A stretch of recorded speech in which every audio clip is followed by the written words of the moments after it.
beaucoup sur votre soutien et sur notre collaboration dans notre quête d'introduire cette espèce en Tunisie. Donc, nous terminerons ce webinaire avec la dernière présentation de notre... Si tu permets, Ahmed. Oui, oui. Ahmed. C'est juste pour dire merci beaucoup, Henda, donc bravo. Mais c'est pour vous dire tous les collègues, l'Agence nationale de la promotion de la recherche qui fait la connexion entre la recherche et le milieu socio-économique, nous avons toute une unité de communication, nous avons beaucoup d'outils et nous sommes à votre disposition pour la dissémination et la vulgarisation des acquis dans ce cadre. Merci. Parfait. Merci beaucoup, Sichedi. C'est ce que je voulais entendre. Nous ne manquerons Merci beaucoup, Sichedi. Merci. Nous ne manquerons pas de vous solliciter dans ce contexte donc, de communication et de vulgarisation des résultats que nous obtiendrons. Et je suis aussi très optimiste.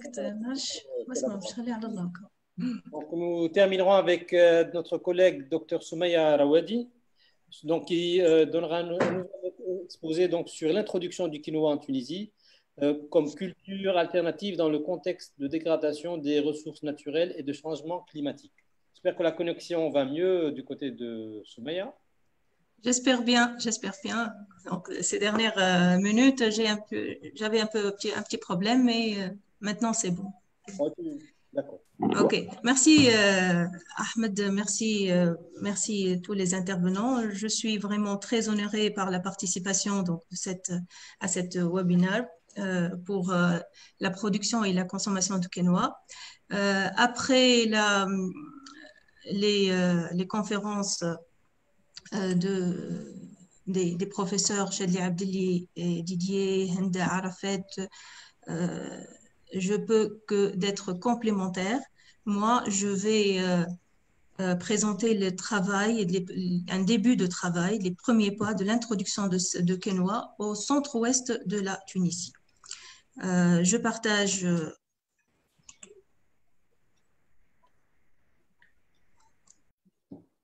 Voilà. Est-ce que ça va ou pas?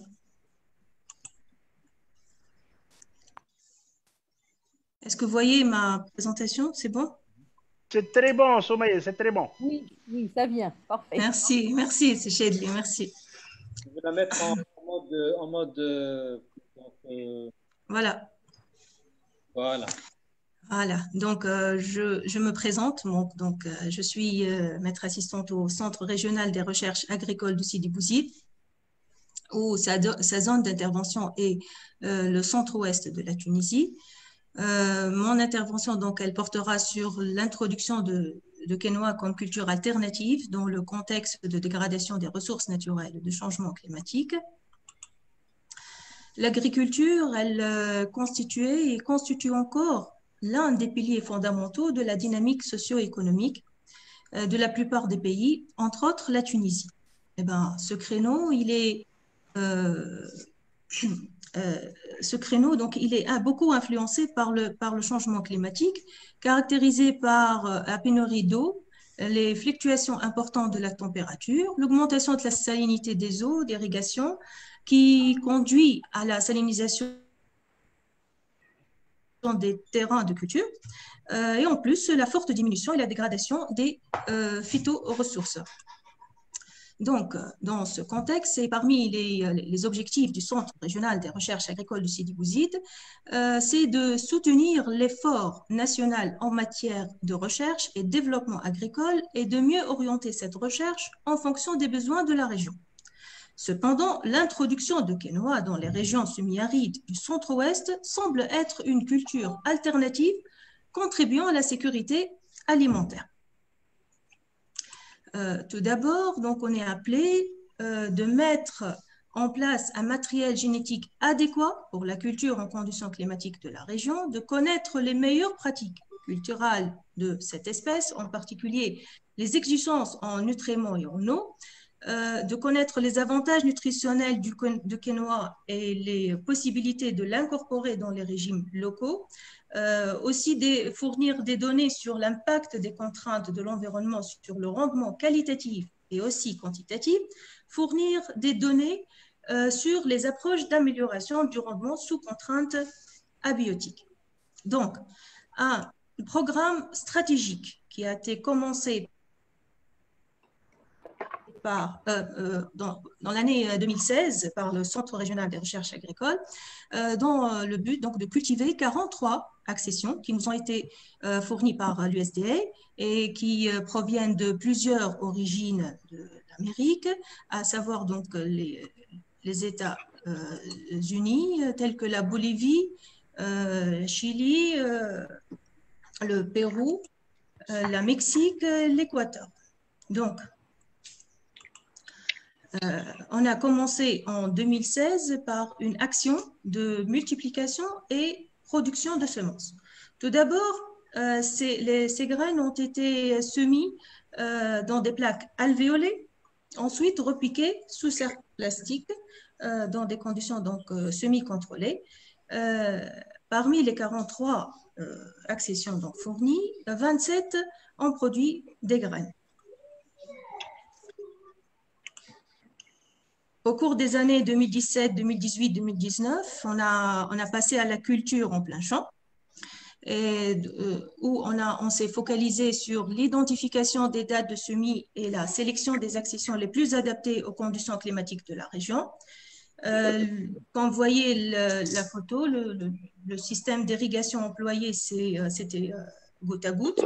Et au cours de la croissance végétative de la plante, on a mesuré des paramètres de croissance, à savoir la longueur, nombre de follicules, quelques paramètres, et des paramètres agronomiques tels que le poids de 1000 grammes. 12 accessions ont été sélectionnées et ont été aussi classées selon leur date de semis, en précoce et tardive.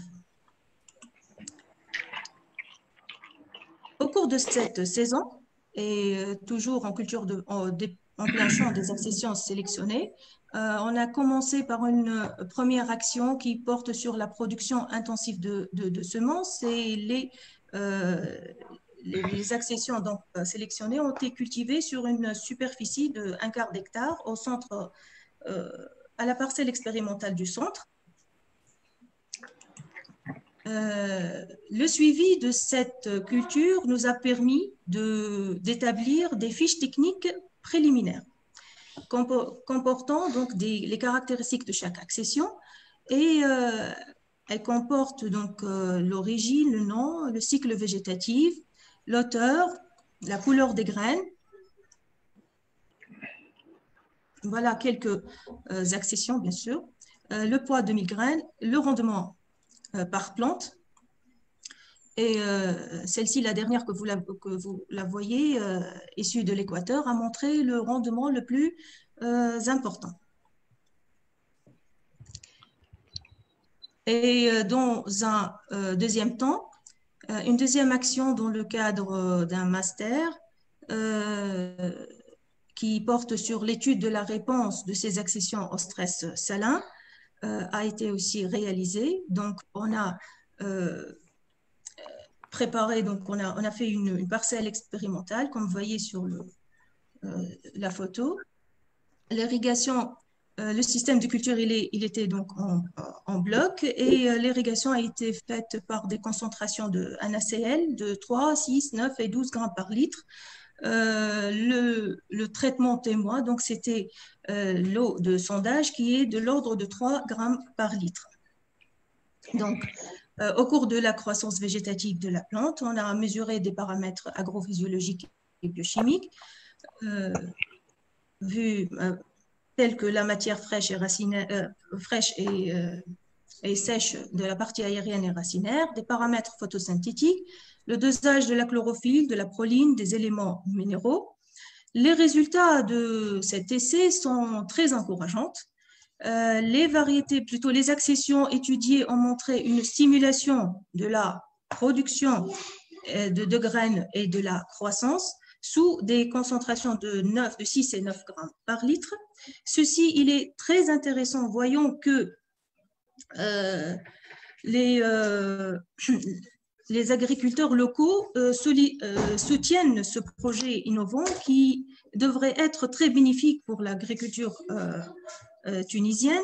Et comme vous savez, cette stimulation, cette espèce, ce résultat montre que cette espèce, elle peut être une solution dans les régions, notamment dans notre région donc aride, où il y a une limitation de production, et que l'agriculture, elle est basée sur l'irrigation par des ressources en eau existantes qui ont des qualités assez chargées de sel. Donc, ça, c'est très intéressant comme résultat.